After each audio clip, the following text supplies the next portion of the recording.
Kama wendo mara ya kwanza kutazama video hii, gusa neno subscribe ili usiwe unapitwa na taarifa mpya.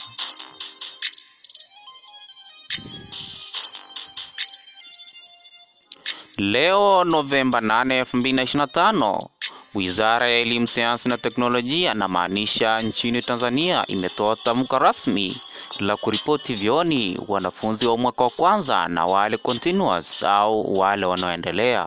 Barua inasomeka kama inavyoonekana hapo.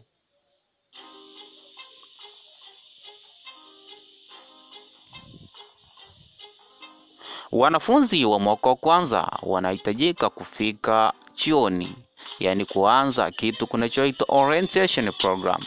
Itafanyika tarehe 17 Novemba 2025. Bila shaka barua inajieleza vizuri. Na wanafunzi wale continuous, yani wale wanaoendelea na masomo, wanatarajia vyuoni au wataendelea na masomo kuanzia tarehe 24 Novemba 2025.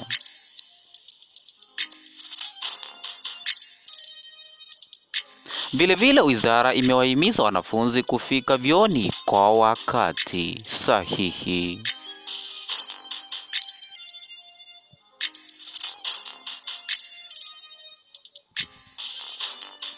Kumbuka, hii ni barua rasmi iliyotoka Wizara ya Elimu, Sayansi na Teknolojia.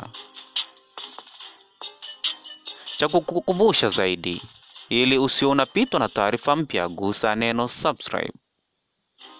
Mimi nitakuwa nakusogezea taarifa zote muhimu zinazohusiana na mambo ya hapa nchini Tanzania, ya kimichezo, vile ya kisiasa.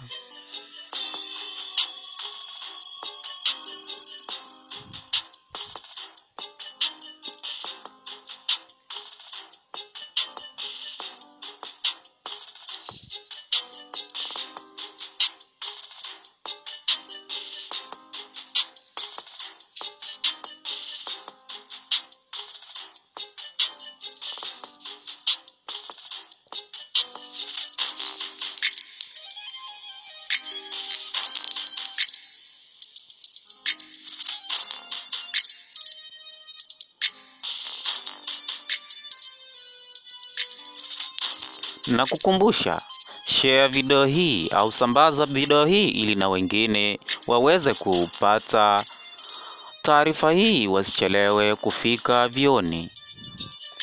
Kingine, endelea kufuatilia taarifa mbalimbali kupitia akaunti zenu za vyuoni na maanisha website.